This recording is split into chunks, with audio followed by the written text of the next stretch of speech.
Oh, what's up, everybody? Norb Camp coming at you with special guest who's in enemy colors, of all things.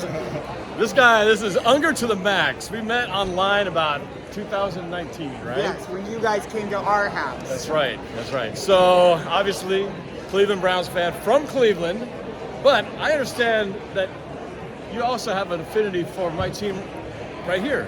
Tell me about that. That is correct. Ever since I was little, I just saw the Seahawks on TV a couple times, and I'm like, oh, that's a really cool looking team. And then I just started to watch them a little bit more, and I'm like, I'm really starting to like them, and I just have been a fan ever since. But, I supported the Browns in 2019. I had to, even though we're out here in Seattle, I had to stay with Browns colors. Yeah, it's understandable. I grew up in this area. Of course, they're my team. I don't have a second favorite team in the NFL. I just have one. But it's cool that your second favorite team is the Seahawks. All right, well, let's talk a little bit about this game coming up here. I know you guys traveled all the way from Cleveland. Yes. Before I talk about the game, so how's your visit been so far to our beautiful city of Seattle? Your first time, right? Yes, this is my first time up in the Pacific Northwest. We just got to Seattle yesterday. My dad and I actually started out in Portland. We went to the Trailblazers home opener, which they lost to the Orlando Magic. But so far I'm loving Seattle. We went to the famous fish market yesterday. Oh, yes. And there were a ton of Browns fans everywhere. They seem to travel pretty well. Yeah, the dog pound does seem to travel. And considering how your team has been for such a long time, the fact that you have such dedicated fans, you kind of have to be diehard to endure such torment. Yeah. But we can understand, like us early Seahawks fans, we had pretty rough years from most of the late 70s, finally getting some, playoff type action in the mid 80s, but hey, a lot of losing years. Got a Super Bowl. Well, we do have that, so we're happy we got our one.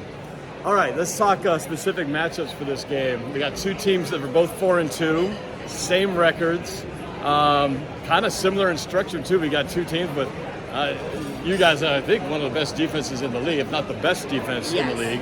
And Seattle's much more improved from last year. Tell me, what are the strengths of the Cleveland Browns coming in? As a Seahawks fan, what should I be looking out for? I already know about Myles Garrett. You can talk about him, but what do we need to watch out for Cleveland to be a threat to Seattle today? I mean, definitely Myles Garrett and Zadarius Smith, because if you double one, you're going to get the other one, which is not great. But we know Geno is a pretty mobile quarterback, so he can use that to his advantage. I love our secondary: Greedy Williams, Grant Delpit, Denzel Ward, Juan Thornhill. That'll be a good matchup going against DK Metcalf, Tyler Lockett, my favorite player on the Seahawks, Jackson Smith and Jigba. I know you guys like to use your tight ends a lot as well. Yes, sir. Three tight end personnel sometimes. But you didn't mention our secret weapon. You know our secret weapon on offense. Zach Charbonnet. No, Jake Bobo style with the two-toe touchdown last week. People are going crazy for Bobo right now. Yes, you do. So anyway, he's proven to be a pretty effective threat in the red zone. So we'll see how that matchup goes. So obviously pass rush, you talked about your defensive secondary. We kind of are pretty proud of ours as well. But talk about your offense. I was expecting to see Deshaun Watson again in that shootout they had back in 2019.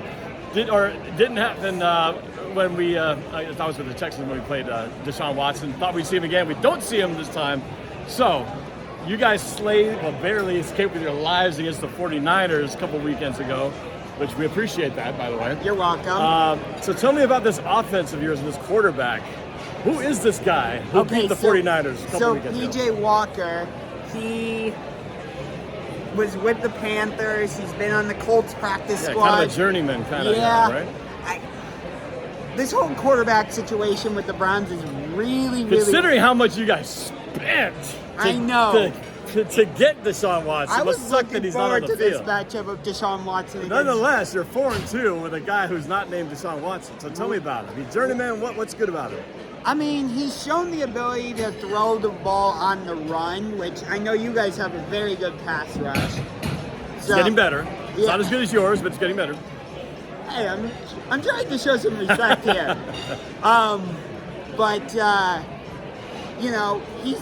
I'd like to see him utilize the wide receiver core a little bit more. I wouldn't definitively say like Amari Cooper's a number 1 receiver. He's getting there, but you know, I feel like it hasn't completely translated over from what he did in Dallas. But I like him, Donovan Peoples-Jones, Elijah Moore. I'd like to see us use David Bell, the second-year player out of Purdue, a little bit more. The major thing that's hurt us on offense, obviously, is the loss of Nick Chubb, because he was Right, our early season injury. Yes. Knocked out for the season, which is a big. He's out for the season, right? Is Yeah. the season ending? Yeah, that's really major. So who stepped up in his place? Has anybody stepped in So his place? we had to bring back Kareem Hunt, who we had caught, Yeah. but nobody picked him up, so we were And able how's he been doing on his return? He's been pretty good. We also have Jerome Ford going. He's our second-year running back out of the University of Cincinnati, so he'll probably be our primary back. Because there were questions about whether he was going to be active or not today, and it sounds like he will be there. We brought somebody up though from our practice squad. I think his name's Jordan Wilkins. So would you say the identity and the strength of your offense, which used to be the running game, is really more shifted to the passing game? I would still say it's the running game, but not as heavy because we you don't have have Nick Chubb. Correct. Yeah, okay. Interesting. Well, it's going to be, like I said, these teams are similarly built. And maybe we have an edge in the running game right now because we got Charbonnet coming back this week. He missed action last week. DK Metcalf was out last week. He's back this week. And so we're having a little bit more of our offensive weapons back, which is good. Still patchwork offensive line on our side. So we'll see how they hold up against that menacing defensive front of yours. Yes. So, you got a score prediction for me? So I'll be honest with you. We've definitely gotten lucky these last 2 weeks. There has been some positive ref ball in our direction. I'm not going to deny that. You definitely should have lost to the 49ers. They gave you a gift when they pushed that field goal at the last second. Yes. But believe me, I'm extremely grateful for that. You're welcome. Sometimes you got to be lucky more than you're actually good, right? Yes.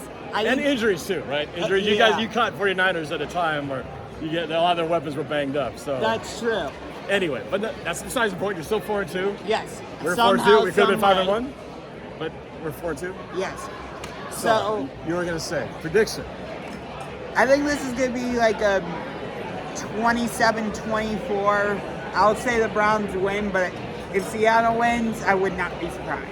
27-24, huh? Now, did you watch my prediction video? My music prediction video? Yes, that I might have stolen it. I was going to say, that's my score! 27-24, but Seahawks on top.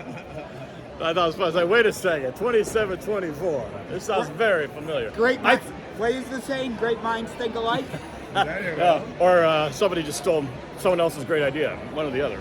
No, I think we're both wrong, to be honest. I made that prediction back in September, before September. I think it's going to be a low-scoring game. I think these defenses are going to be really, showing what they're made of. I think we'll be both lucky to get in the 20s, to be honest with you.